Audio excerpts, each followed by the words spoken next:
এই মুহূর্তে big breaking. এবার সোনারপুর কলেজে ইউনিয়ন রুমে তৃণমূল ছাত্রনেতা ও রাজপুর টাউন তৃণমূল যুব কংগ্রেসের সভাপতি প্রতীকের কুকীর্তি।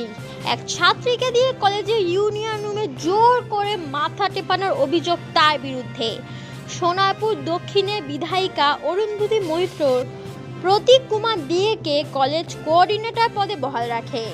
এছাড়াও রাজপুর সোনারপুর পৌরসভার অন্তর্গত 15 নম্বর ওয়ার্ডে দাদাগিরি তোলার অভিযোগ তার বিরুদ্ধে আগে থেকেই সাধারণ মানুষের কাছে রয়েছে। কতদিন ধরে আসছেন না?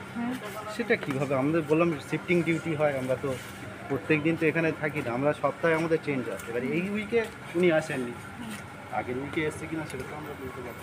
শিফটিং ডিউটি আপনাদের কীরকম হয়? নাইট হয়, হ্যাঁ নাইট হয়, হ্যাঁ যেমন আমি এখন ওয়েট করছি, নেক্সট উইকে আমার নাইট হয়, এইভাবে ডিউটি চেঞ্জ। ইউনিয়ন রুমে কি প্রত্যেক বসতেন আসতেন? ইউনিয়ন রুমে বসতেন, ইউনিয়নের সামনে বসতেন। কখন এরকম শুনেছি যে কোনো ছাত্র কোনো অভিযোগ করেছেন? আমাদের কাছে এরকম কোনো আপনার সৌরভ স্যার।